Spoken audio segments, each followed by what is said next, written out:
बेच डाला प्यारे इस जमाने के लिए। अच्छा ये बात बताओ, बड़ी ईमानदारी से देखो, गुरु महाराज बैठे हैं, झूठ नहीं बोलना।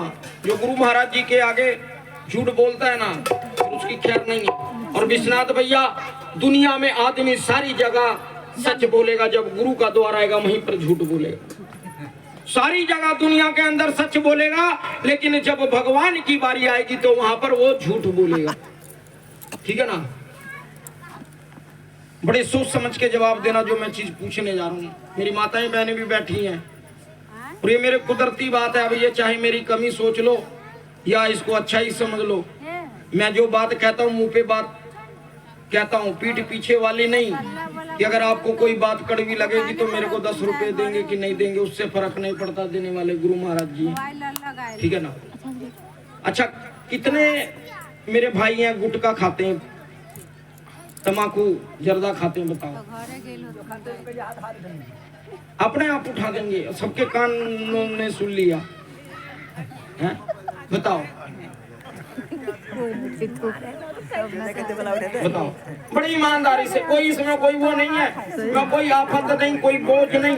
कहते हैं कि जो गुरु महाराज जी के आगे अपनी गलती ग्रहण करता है ना, वो है? बताओ विश्वनाथ भैया, आप भी लेते हैं?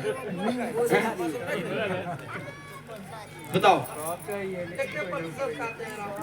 अच्छा, और मेरी ये जो माताएं बहनें ये तो नहीं खाती गुटखा?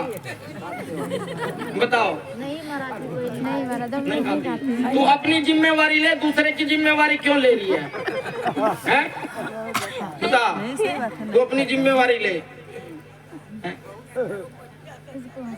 और एक चीज और पूछने जा रहा हूँ, तीर सा चुभ जाएगा, लेकिन मेरे को विश्वास है कि आप लोग में से कोई नहीं तो चीज को यूज करता होगा।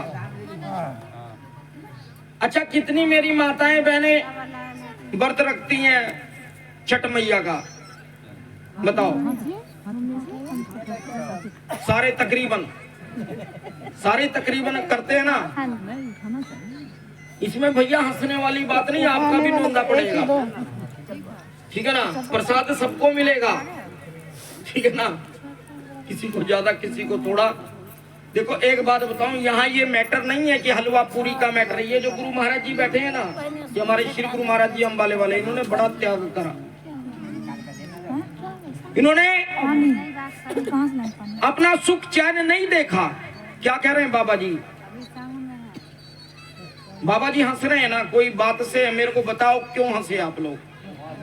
बात आपने पूछा, जो अगर खाते हैं वो बाबा के अर्पण करके माफ कर दीजिए। अभी नहीं माफी होगी। बोल रहे थे, सिखा रहे थे किसी आदमी को, यही बात समझ में आया। चलो बड़ी अच्छी बात है, किसी ने तो कहा, क्योंकि ये बात वही कह सकता है कि जो उसको यूज नहीं कर सकता। गांधी जी के पास एक माँ छोटे बच्चे को लेके गई, कहते हैं कि गांधी जी ये मेरा बच्चा बड़ा गुड़ खाता है, इसको थोड़ा समझाइए। कहते जाओ इसको ले जाओ, इसको बाद में समझाऊंगा। और वो बेचारी ले आई, कहते 1 महीने बाद आना। वो लेके चली आई। जब 1 महीना पूरा हुआ ना, बंद कर ले मोबाइल, इस मोबाइल ने बेड़ा गर्क कर दिया। तो 1 महीने बाद माल गई, कहने लगी कि महाराज जी, गांधी जी आपने समझाया था, अब इसको समझा दो। तो गांधी जी ने उस बच्चे को बुलाया कि बेटा गुड़ नहीं खाना, नहीं दांत में कीड़े लग जाएंगे, दांत तुम्हारे खराब हो जाएंगे, मीठे से तुम्हारे दांत खराब हो जाएंगे, गुड़ नहीं खाना। तो वो लेडी सोचने लगी यही बात, पहली 1 महीना जब आई थी, पहली कह देते कि महाराज जी बस इतनी सी बात कहते हैं। हाँ, मैंने सोचा थी और कुछ कहोगे। ये तो बात आप उस दिन भी कह सकते थे, 1 महीना पहले जब मैं आई थी, कि गुड़ मत खाना, दांत में कीड़े लग जाएंगे। अरे पगली, मैं भी पहले बहुत गुड़ खाता था, 1 महीना हो गया मेरे को छोड़े हुए, जब इसको मैं कह रहा हूँ। पहले मैं भी बहुत गुड़ खाता था, लेकिन जब तू आई ना, पहले मैंने छोड़ा, जब भी तो मैं इसको कहूंगा। ना बीड़ी, ना सिगरेट, ना जर्दा, ना लेना ना देना, कुछ भी नहीं, किसी चीज का ऐब नहीं है। और पता नहीं कितने लोगों के साथ उठना बैठना डीलिंग करना, और आज से नहीं स्कूल टाइम से। तो मेरी माताएं बहनें व्रत रखती तकरीबन, और मैं आशा करता हूं कि आप लोग जो यहाँ अपने यहाँ पर गणेश जी, माता जी, और क्या कहते हैं ये जो अपने कांवड़ होती है ना, डांक, वो क्या कहते हैं, वो डांक कांवड़ भी लेके आते हैं लोग की, पैदल भी कांवड़िया, कांवड़ बहुत चलती है हमारे वहाँ, बतेरे लोग जाते हैं। तो जो लोग रात दिन अनुष्ठान कर रहे हैं, रात दिन उस परमात्मा का नाम ले रहे हैं, तो वो नॉन वेज नहीं खाते होंगे, मांस मछली नहीं खाते होंगे। मेरी बहनें तो खाती ही नहीं होंगी।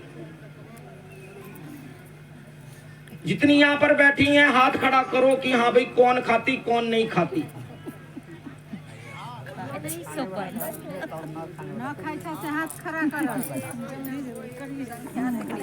झूठ मत बोलना, खाते हैं। बच्चा यहाँ ये लड्डू जलेबी हलवा पूरी खीर खा के घर पे चले जाओगे, बस यहीं तक हम सीमित हैं। ये वो सत्संग है कि यहाँ पर जितने भी हमारे अवगुण हैं, गुरु महाराज वो अवगुण रख लेते हैं और आपको सद्गुण देते हैं, उपदेश देते हैं कि बच्चों क्यों अपनी जिंदगी सुधार रहे हो। मैंने तुझको तन दिया था मोक्ष पाने के लिए और तूने इसको बेच डाला इस जमाने के लिए। रात दिन इतनी मेहनत करके कांवड़ लेके आते हैं, कोई कहीं से जल चढ़ाने के लिए। सूर्य भगवान को अर्घ देते हैं, इतनी सर्दी में माताएं बहनें खाती नहीं है, खड़ी रहती हैं, बाजी तो बेहोश होके चक्कर खा के गिर जाती हैं। देवी जी की इतना हम लोग पैसा खर्च करते हैं, गणेश जी के बारे में इतना पैसा खर्च करते हैं, कहते हैं कि अगर वहां 1 लाख का पंडाल लगा तो हम 1.5 का लगाएंगे, इतना पैसा खर्चते हैं। और सब कुछ पुण्य कमाते हुए उस धर्म की राह पे चलते हुए, और फिर वहां पर 10वें दिन पतीली चढ़ जाती है, 10वें दिन पतीली। एक दिन मुर्गा बाहर जाने लगा, मुर्गी ने कहा कि बाहर मत जाना। कहते क्यों? कहते नवरात्रे खत्म हो गई।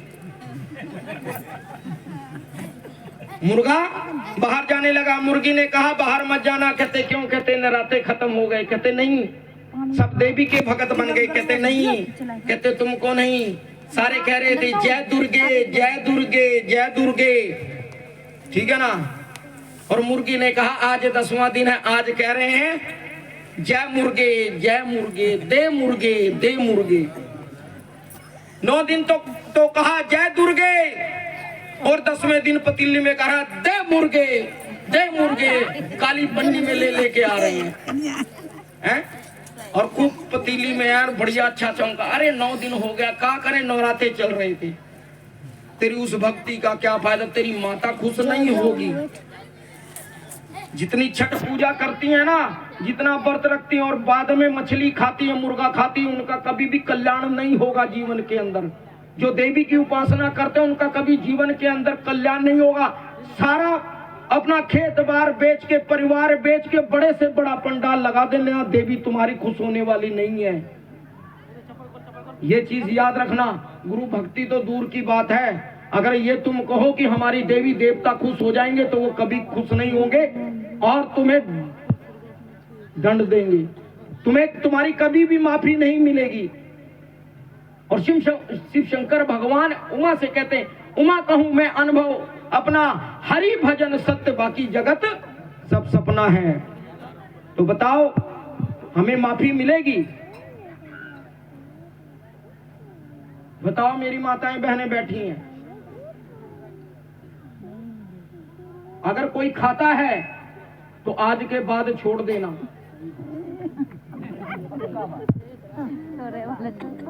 अगर कोई खाता है ना तो आज के बाद छोड़ देना, मेरे भाई भी और मेरी बहनें भी। गुरु महाराज जी थे, आज जिनकी याद में हम यहाँ पर बैठे हुए हैं। हमारे अनिल भैया भी लेते हैं क्या?